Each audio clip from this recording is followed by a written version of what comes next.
Então, eu estava meditando aqui, eu queria fazer essa leitura, que você pudesse nos acompanhar aí.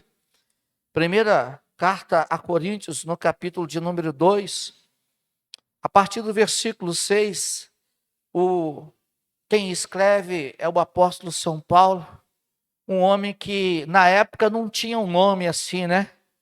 Tão importante, talvez não tinha um nome com tanto valor, né? Mas ele, por sabedoria do Espírito, ele escreveu 13 cartas. Ele deixou um legado, né? Deixou um legado que até hoje traz ensinamentos gloriosos para a nossa vida e para a igreja. Amém? Me acompanha aí. Todavia falamos sabedoria entre os perfeitos, mas não a sabedoria deste mundo, nem dos poderosos deste mundo, que se aniquilam. Não falamos a sabedoria de Deus oculta em mistério, a qual Deus ordenou antes dos séculos para a nossa glória. Nenhum dos poderosos deste mundo a conheceu. Por quê? Pois se a tivesse conhecido, jamais teriam crucificado o Senhor da glória. Mas, como está escrito, as coisas que o olho não viu, e o ouvido não ouviu, e não subiram ao coração do homem, são as que Deus preparou para que os amam. Mas Deus nos revelou pelo seu Espírito. O Espírito penetra todas as coisas, até mesmo as profundezas de Deus, pelo qual dos homens sabe as coisas dos homens, senão o Espírito do homem que nele está. Assim também ninguém sabe as coisas de Deus, senão o Espírito de Deus. Mas nós não recebemos o Espírito do mundo, mas o Espírito que provém de Deus, para que pudéssemos conhecer o que nos é dado gratuitamente por Deus. Disto falamos não com palavras de sabedoria humana, mas com a que o Espírito Santo nos ensina, comparando as coisas espirituais com as espirituais. Ora, o homem natural não compreende as coisas do Espírito de Deus. Por quê? Pois lhe parecem loucura e não pode entendê-las, porque elas se decidem espiritualmente. Mas tem uma coisa: o que é espiritual discerne bem a tudo, e ele de ninguém é discernido. Porque quem conheceu a mente do Senhor para que o possa instruir? Mas nós temos a mente de Cristo. Amém? Você tem a mente de Cristo? Se você não tem a mente de Cristo, essa é uma noite propícia para que você possa tomar posse dessa mente, dessa sabedoria que o Espírito Santo pode te dar, para que você possa ser diferente e para que você possa fazer a diferença. Então, meditando nessa palavra, irmãos, eu fiquei por horas aqui debruçado e pedindo a Deus. Porque a carta aos Coríntios, irmãos, ela é tremenda. Ela foi escrita pelo apóstolo Paulo, por volta mais ou menos dos anos 55 a 57. Olha, já estamos em quase 2000 anos.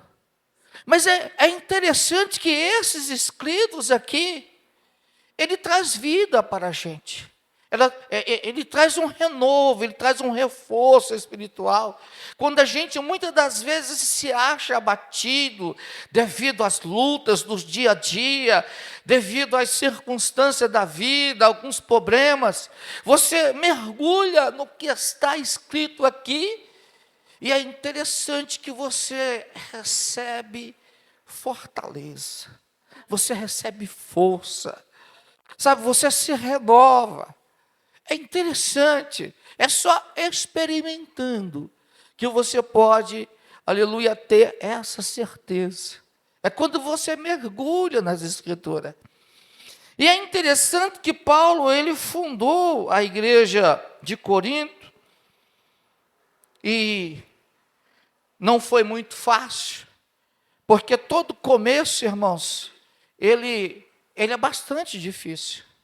E com o passar do tempo, a igreja fundada, ela passa agora por um processo, né?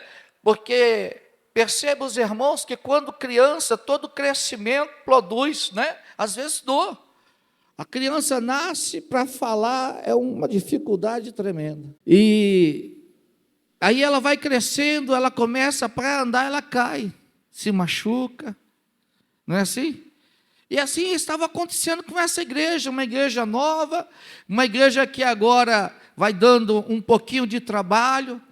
Paulo afunda, né? E os irmãos vai seguindo, e de repente começa agora essa igreja a ser visitada por algumas pessoas que diziam ter um nome acima do nome de Paulo, ter um conhecimento. E é interessante que quando eu estava meditando aqui, eu quero dar uma pausa aqui e quero ler aqui juntamente com os irmãos, a análise dessa carta é interessante. A igreja de Corinto foi fundada, né, pelo apóstolo Paulo, em sua segunda viagem missionária. Esta igreja havia sido contaminada com males que a rodeava. Por quê? Porque Corinto era uma cidade licenciosa. Como assim, pastor? Eles eram desregrados, sem normas. A cidade, o povo, eles abusavam, era um povo imoral. Então, imagine você agora fundar uma igreja num local onde as pessoas, a imoralidade impera, as drogas, a prostituição, enfim, uma série de coisas está imperando ali. Você vai fundar uma igreja, tu imagina. E veja bem, presta atenção, os gregos estavam orgulhosos dos seus conhecimentos e de sua filosofia, e habitavam ali, mas no mesmo tempo eles eram imorais, eram especialmente amantes da oratória. E é interessante que a oratória de Paulo não era uma oratória de destaque, porque ele não queria se sobrepor por causa de seus conhecimentos humanos e seculares. Ele quis abafar isso para que, com a sabedoria de Deus, ele pudesse falar à igreja aquilo que a igreja necessitava ouvir, e precisava aprender. Mas o Paulo, ele esqueceu disso aí. Ele era um homem afamado, ele era um homem de conhecimento, mas ele falou, não, eu não quero. Então Paulo agora, com bastante humildade, dirigido pelo Espírito Santo, sabedoria que o Espírito Santo lhe dá, ele ministra esta igreja, tentando fundar esta igreja, mas fundar uma igreja sadia, não uma igreja doente. Fundar uma igreja alicerçada na palavra.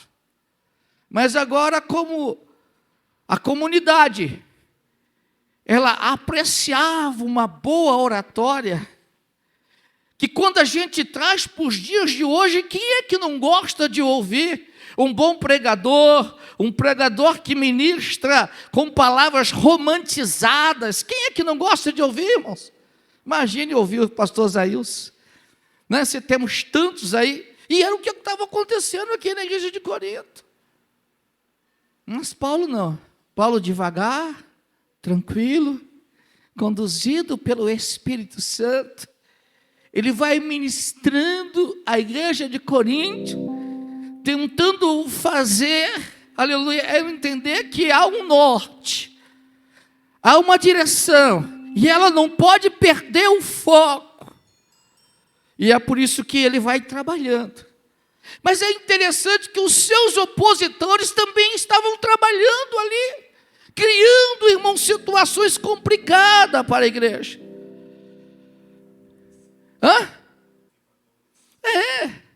Enquanto Paulo queria conduzir a igreja, sabe, dentro de uma santidade, trazer a igreja dentro de um padrão de moralidade, Paulo queria restaurar o povo de Corinto através da igreja. E deu muito trabalho, não foi fácil. Então preste atenção, é aparente, veja bem, é aparente que Apolo, um judeu cristão eloquente, que chegara a Corinto, havia ganhado a admiração dos cristãos gregos daquele lugar. Por quê? Porque Apolo era um cara bom de oratória. Mas é interessante que quando ele encontra-se com Priscila e Áquila, eles perguntam para ele: e aí, Apolo, você já foi batizado no Espírito Santo? Eu falo assim: não, rapaz, eu só conheço o batismo de João. Então, aleluia, esse casal abraça Apolo e falou assim: vamos buscar junto o Espírito Santo, que você vai ver a diferença que vai acontecer na sua vida. Porque é o Espírito Santo que faz toda a diferença, meu amado. Não é uma pregação romantizada que vai salvar, mas é uma pregação com um salzinho, o sal da palavra, o sal da unção do Espírito Santo, é que convence o homem do pecado, da justiça e do juízo. É o tempero espiritual que faz toda a diferença. E aí, veja bem, este fato os levou a fazer comparação entre Apolo, com a sua eloquência e persuasão, e os outros líderes religiosos, especialmente com Paulo, cuja aparência física parece não ter sido impressionante. Quem olhasse para o apóstolo Paulo e olhava para aqueles homens, olhava para Paulo e dizia assim: aquele camarada ali. E é interessante que aqueles pregadores famosos, eles até cobravam para ministrar nessa igreja. E o Paulo chegava lá na sua mansidade, na sua aparência simples, ministravam, e os homens diziam: está vendo? Vem cá, Paulo cobrou alguma coisa aí? Não, veio de graça. Pois é. Você sabe que tem um dito popular que tudo tem um preço, né? Mas a salvação é de graça. Mas é de graça para mim e para você, mas custou um alto preço. E assim é que eles tentavam, sabe, contaminar a igreja de Corinto. Agora, imagine você o sofrimento do apóstolo Paulo, um homem simples, um homem conduzido pelo Espírito Santo, sabendo que ele está na direção certa, sabendo que ele está fazendo o trabalho de acordo com o que o Espírito Santo está conduzindo. Aí, mas tem pessoas, os naturais, sem o Espírito Santo de Deus, jogando contenda, jogando disse-me disse, aqui, ali, lá. Mas, espera aí, a gente vai chegar lá. É interessante que meditando em tudo isso, a gente vai aprendendo, irmãos, observe bem. O tema principal dessa carta é a restauração da igreja de falsos conceitos do ministério, de orgulho intelectual, de malice social e de outras irregularidades. E aqui o apóstolo São Paulo, ele mostra os falsos conceitos do ministério. Há um conceito falso. Há uns ensinos por aí que, não, eu pregar aqui de graça, não. Tem um custo, tem um valor. Não é assim que está acontecendo na igreja hoje em dia? De uma maneira em geral, é isso que está acontecendo. Mas o Paulo vai perseverante e ele vai chegar lá, irmãos. Ele vai chegar lá. Mas é interessante que eu queria compartilhar com você que ele, no primeiro capítulo aqui, ele dá uma saudação, ele elogia a igreja. Olha a sabedoria de Paulo. Ele elogia, né? E ele vai trabalhando dia a dia, ele vai, né? E o que acontece? Mas ele percebe, o Espírito Santo conduz a Paulo a solucionar a maior problemática da igreja de Corinto. Qual era, pastor? Purificar a igreja das divisões parciais, dos cultos aos homens e de gloriar-se na sabedoria mundana.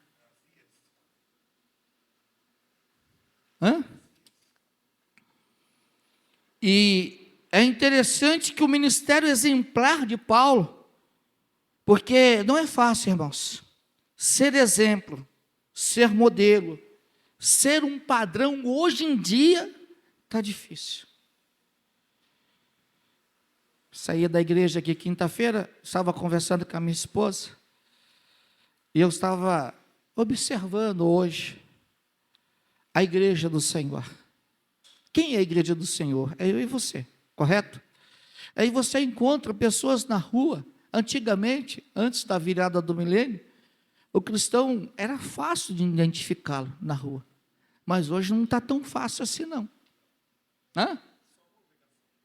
Hoje não está tão fácil assim. Por quê? Porque o cristão hoje ele tem um comportamento aqui dentro, mas lá fora ele tem outro. E está certo isso, irmão? Não está certo, irmão. Aqui dentro você pode até tentar, né?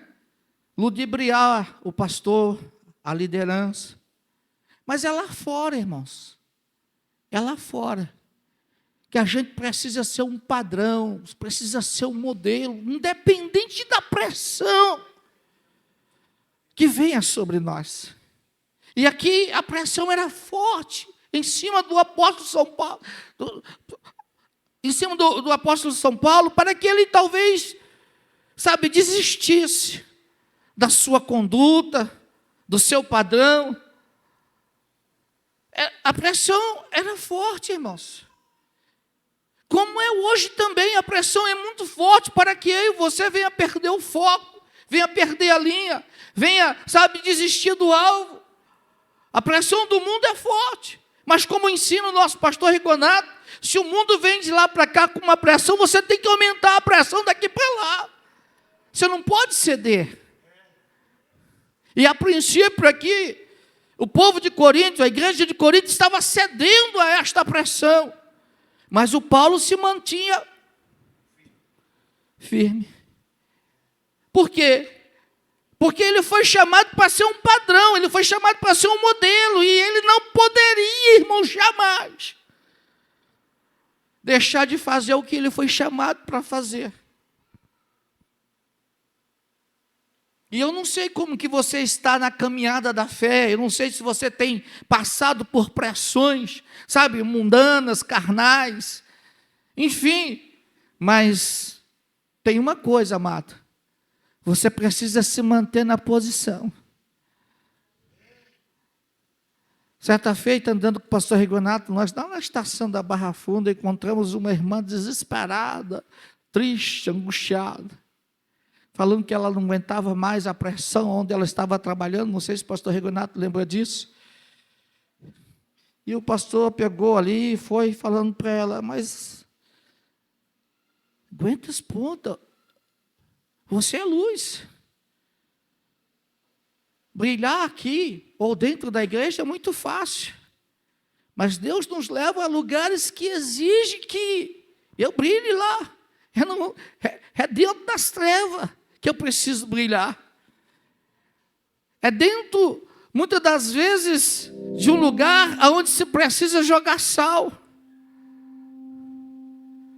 E ali nós ficamos por hora ali, o pastor ficou conversando com ela, eu fiquei prestando atenção. E aí a mulher mudou de pensamento. É verdade, o senhor tem razão. E às vezes isso está acontecendo com você, lá na sua empresa, onde você trabalha, na escola. A pressão é forte, irmãos. Mas é lá que eu e você, nós precisamos brilhar, irmãos. Não é aqui dentro, mais uma luz aqui não faz diferença. Mas é interessante, se faltar energia, irmãos, você pega uma lâmpada daquela ali, ó, de emergência, ela faz toda a diferença. E assim tem que ser conosco. E assim que Paulo, quando ele conclama aquela igreja, dizendo: sede meus imitadores, assim como eu sou de Cristo, irmãos. Aleluia. E para imitar o apóstolo naqueles dias, não era fácil. Porque quando você vai estudar sobre a vida do apóstolo São Paulo, você vai ver que passou por estreitos. 5 quarentenas menos uma. Por quê? Estava errado? Estava matando, roubando? O que o apóstolo Paulo estava fazendo? Ele estava no caminho certo. E é interessante que às vezes hoje você vai conversar com alguns irmãos e ele vem falar assim: pastor, estou desistindo, porque sabe, eu estou sofrendo. Eu passei um processo ali, eu não quero passar o mesmo processo aqui. Mas ei, se você está sofrendo, eu quero trazer uma boa dica para você nessa noite. Você está no caminho certo. Meditando nessa palavra, eu lembrei de que Jesus disse assim para os seus discípulos. Talvez os discípulos fossem reclamar com o Senhor. E Jesus disse assim, ó: ai de vós, quando de vós disserem bem. Pega a dica. Se estão te bajulando, se estão te adulando, se estão te alisando, tem alguma coisa errada, irmão. Tem alguma coisa errada.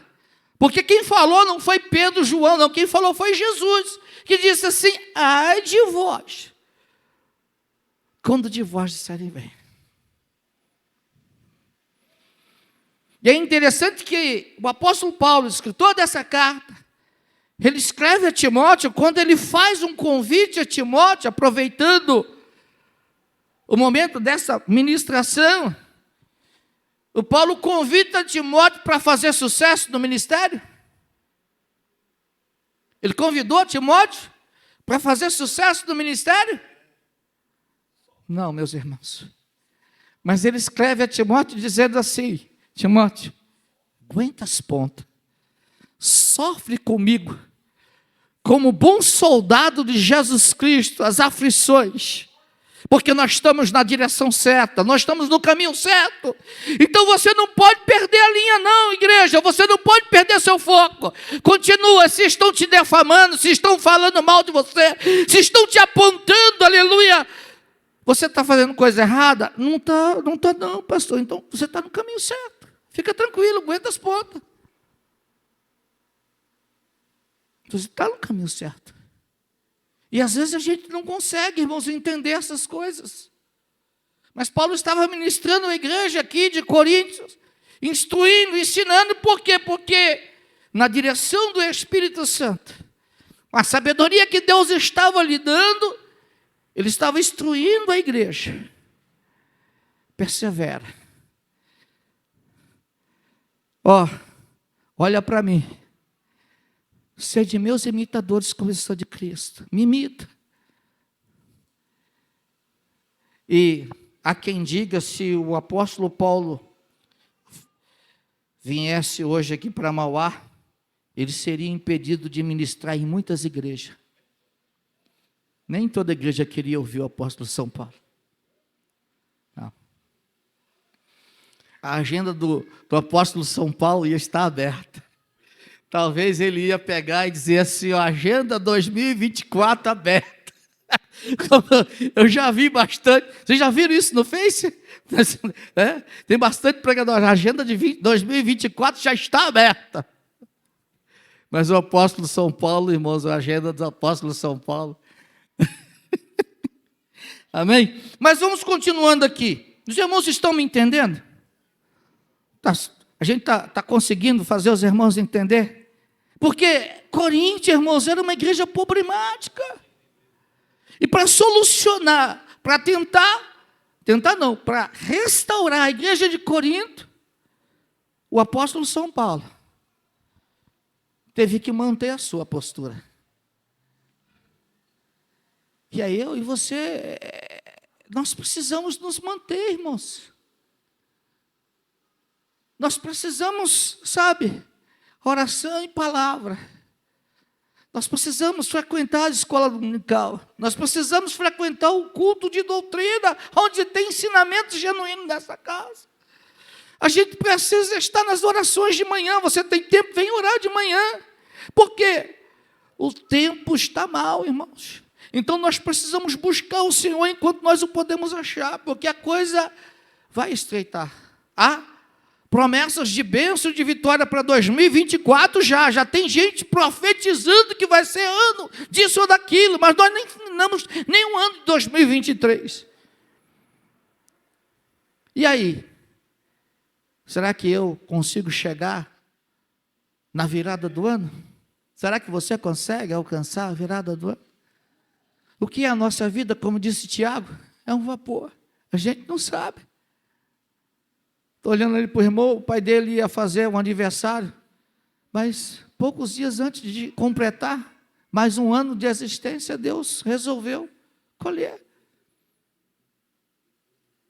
Então, precisamos tomar cuidado, irmãos, precisamos atentar para o que está escrito.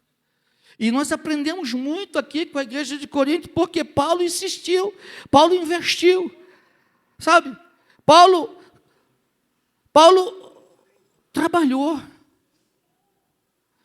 E percebe, os irmãos, quando você vai desfolhando aqui no primeiro capítulo, ele recebe uma carta de alguns irmãos fiéis ali, que estava vendo os problemas da igreja, e escreve para Paulo e pede: Paulo, como que nós vamos resolver isso? Aí no capítulo 2, ele fala sobre, a natureza carnal, o homem natural, e ele fala da diferença do homem espiritual. O homem espiritual não dá trabalho, irmãos, mas o homem carnal, meu Deus do céu. O homem carnal é complicado. E meditando nisso, eu lembrei. Quando você abre Gênesis capítulo de número 37, você vê ali a família do patriarca Israel. O José tem um sonho. Ele vai contar para os seus irmãos. José é espiritual. Mas os irmãos de José, como que eram? Hã? Mas é interessante, sabe, pastor, quando eu estava meditando nisso aí, eu lembrei, irmãos, eu tenho uma mania de falar assim: deixa Deus te usar. E ser usado, irmão, se você não for usado por Deus, você vai ser usado pelo outro. Se você não for usado por Deus, então você precisa pegar essa dica nessa noite. Você vai ser usado pelo outro. Porque quando o José, um homem espiritual, já desde aquela época, ele era espiritual. Deus lhe deu um sonho, e tem gente que critica: não conte seu sonho para ninguém. Mas, irmãos, quem vai livrar você do processo? Você contando ou não contando? Se você tiver de passar no processo de Jeová, você vai passar. Mas o homem natural não entende isso. E o que eles fizeram com José? Vamos pegar o sonhador morto, vamos jogá-lo dentro de uma cisterna. Eles queriam tirar a vida do pobre do José. E meditando nisso, eu até falei com a minha esposa. Eu falei: Eliane, eu estava meditando na Bíblia, e Jesus disse assim, que os maiores inimigos do homem estão dentro da sua própria casa.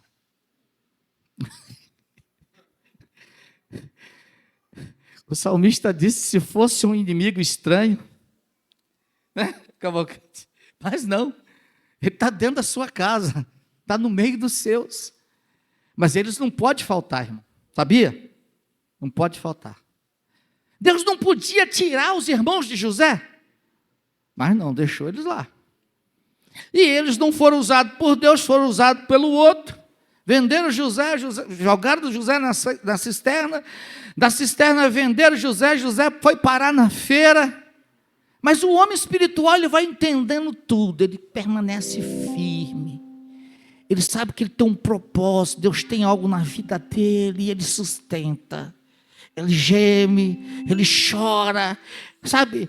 Ele quer chutar o balde, como diz a história, mas aí ele lembra que ele é espiritual e que ele precisa resistir à pressão. E da feira ele vai parar na casa de Potifar, e parece que agora a coisa vai, sabe? Por quê? Porque eu estou dentro do propósito, aleluia, eu sou espiritual, estou entendendo que Deus está trabalhando, e você vai alegre, mas de repente você vai parar na prisão. O que é que José fez de errado, irmão? Correu da mulher de Potifar. Correu. Mas foi parar na cadeia. Mas o homem espiritual, ele está entendendo o mistério. E passa o tempo na cadeia, não reclama, não murmura. Sabe? Aguenta firme, aguenta as pontas. E aí ele vai, e de repente as coisas vão acontecendo, alguém tem um sonho, e ele parece que ele começa a ver uma pequena nuvem do tamanho da mão do homem. Ele é usado por Deus, traz a revelação do sonho, e ele recebe uma promessa: não, deixa quando eu chegar lá, eu falo para o faraó, e você logo está livre daqui. Passou um bom tempo, irmão José lá. Mas ele é espiritual, ele aguenta as pontas, ele resiste. Ele vai vencer. Ele tem confiança disso. E aí, meus amados, aí chega o momento, o ápice da história de José. É interessante que hoje nós temos esse conhecimento. Aí é fácil você ministrar, é fácil você às vezes entender. Mas quando você está passando no processo, irmãos, o professor dá a prova e fica calado. Eu passei a agonia semana passada da escola. E a vontade de perguntar ao professor.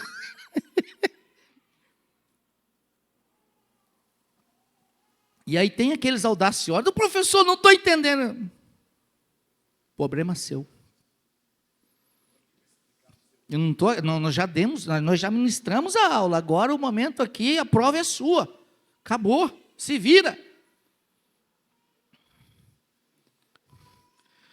Então é fácil.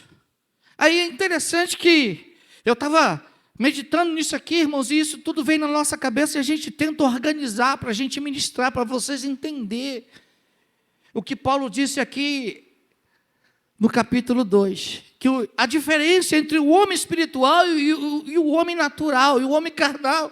E o homem carnal não suporta, o homem carnal ele age, porque eles agiram, os irmãos de José eram carnais e não entenderam, principalmente no segundo sonho, quando ele fala que ele representa o sol, as estrelas e a lua, né? E 12 estrelas estavam lá diante dele, aquilo lá foi foi o cúmulo do absurdo para os seus irmãos que eram carnais, e o seu pai, agora preocupado, disse assim: mas que é isso, rapaz?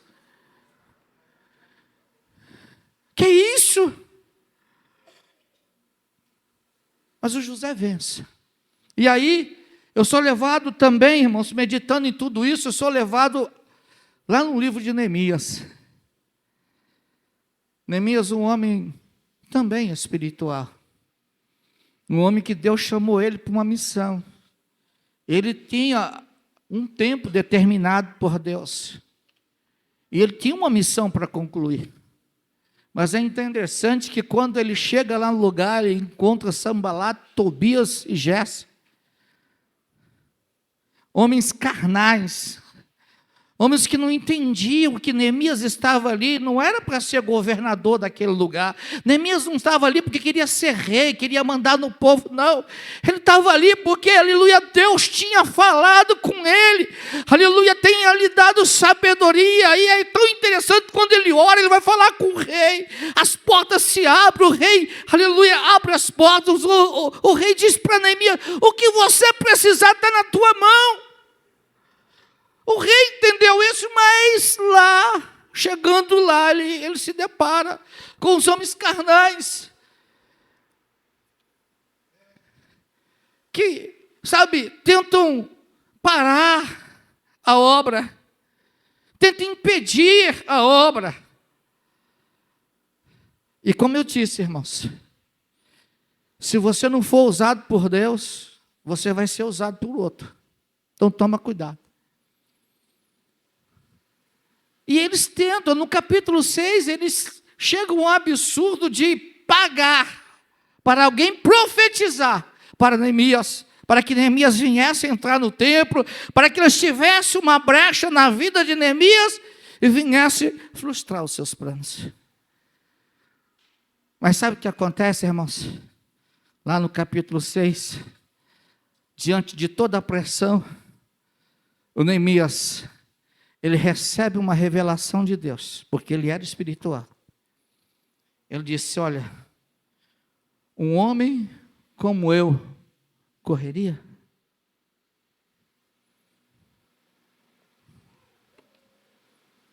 Eu gostaria de ler o versículo de acordo com o que está aqui, porque é muito lindo, irmãos. Neemias capítulo 6, versículo 11. Porém eu disse: um homem como eu fugiria? E quem há como eu que entre no tempo para salvar a vida? De maneira nenhuma entrarei. E se ele não fosse espiritual, ele entrava. Porque o homem foi pago para profetizar para ele que o meio dele escapar com a vida era entrando no templo. Aí, o que é que nós aprendemos com tudo isso, irmãos? Sabe, eu queria fazer uma aplicação aqui para a gente encerrar. E quem sabe outro dia a gente dá continuidade ao ensino, ou ouvirmos aqui o nosso pastor falar sobre a carta de Corinto. O que eu queria aplicar aqui, irmãos, é que a escolha é nossa. É você que decide ser espiritual ou ser carnal. A decisão é sua. Para ser espiritual tem um preço a ser pago. O primeiro preço é a obediência. Humildade, submissão à vontade de Deus. Porque quando você lê Romanos 8, 28, diz que tudo contribui para o bem daqueles que amam a Deus. Mas pastor, essa prova, essa luta, essa perseguição, ei, tudo contribui para o bem. O apóstolo Paulo, quando você vai ler a segunda carta a Coríntios, aí a coisa já muda, sabe por quê? Porque a igreja foi restaurada. Irmãos, quando você medita na carta ao Coríntios, você vai ver, até incesto tinha ali, o irmão tomando ceia. Tem incesto. E aí vai, a Santa Ceia, como que era a Santa Ceia? Nós aprendemos já. Mas Paulo vai trabalhando, vai dando diretrizes, e a igreja vai, aos poucos, entrando no querer de Deus. Então, você que está aqui nessa noite, você que está aqui nos ouvindo, eu quero dizer para você que o caminho continua estreito, a porta também continua estreita. Estão ministrando por aí, em outros lugares, e estão facilitando o caminho. Estão facilitando. Mas, para chegar lá, irmãos, precisamos obedecer. Precisamos entender que a nossa vida como um crente salvo, lavado e remido pelo sangue do Cordeiro de Deus, é com muita dificuldade. Só que a promessa dele continua de pé. Nesse mundo tereis aflições, mas não perca o ânimo não. Não desista, não desanimem. Continua, você está no caminho certo. Vamos chegar lá, irmãos, queira o inimigo ou não. A promessa de Jesus, ele é fiel. Então, não desista, aguenta firme, irmão, suporte. Se você, aleluia, não consegue, peça ajuda, grite por socorro, porque o Espírito Santo foi dado a mim e a você, porque para interceder por nós com gemidos inexprimíveis. Então comunicai com os santos nas vossas necessidades. Se você não está suportando, aleluia, procura o seu líder, procura o seu pastor, procura um irmão, aleluia, que você sabe que ele é um homem ou uma mulher de oração, de jejum, de palavra, e peça ajuda, mas não morra sozinho. Não desista não volte para trás, porque com Moisés viveu um bom período, e lá tinha um grupo de pessoas que qualquer coisa diz, vamos voltar para trás. Mas quando chega no número capítulo 16, você vai ver que Moisés, irado, Moisés já não suportava mais. Aqueles homens só falavam de voltar para trás. Comer cebola, carne, voltar para o Egito. Eu acho interessante, irmãos, que eles foram ao ápice. E Moisés chamou ele e falou assim, amanhã nós vamos. Eles chegaram, aqueles homens, Datã, Coré e Abirão, é isso? Número 16? Eles chegaram ao ponto de acender o incensário, colocar incenso, e quando, lá diante da presença de Deus, lá, o Moisés falou assim, se tiver alguém aí do lado deles e quiser passar para o lado de cá, a oportunidade está aberta. E eles conseguiram reunir 250 príncipes de Israel. E aí Moisés falou assim, se a terra abrir e acontecer alguma coisa aí, eu não sou culpado não. Aconteceu? Aconteceu.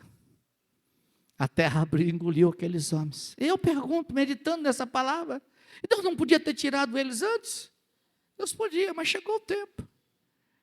E vai chegar o tempo também, que eu e você vai ser tirado dessa terra. A terra não vai abrir e vai engolir a gente, não. Embora às vezes, pode ser que alguns de nós, venham a descer a sepultura. Mas a promessa é, Paulo quando escreve lá no capítulo 15, ele vai dar uma solução para a preocupação daquele pessoal. Eis que eu digo um mistério. Os que desceram vão ser ressuscitados. E nós que estivermos vivos, seremos arrebatados e encontraremos com o Senhor nas nuvens. Deus abençoe. Aplauda o Senhor e agradeça a minha oportunidade.